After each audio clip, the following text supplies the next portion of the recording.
Bakit kaya ako maitim? Mama't papa ko, maputi naman. Pati ba naman ganyang bagay? Hindi mo alam?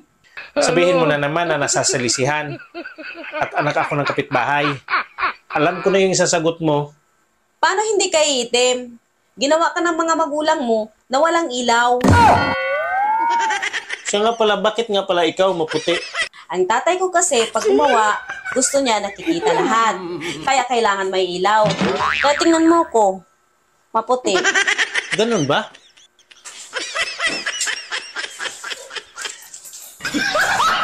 Teka, saan ka pupunta?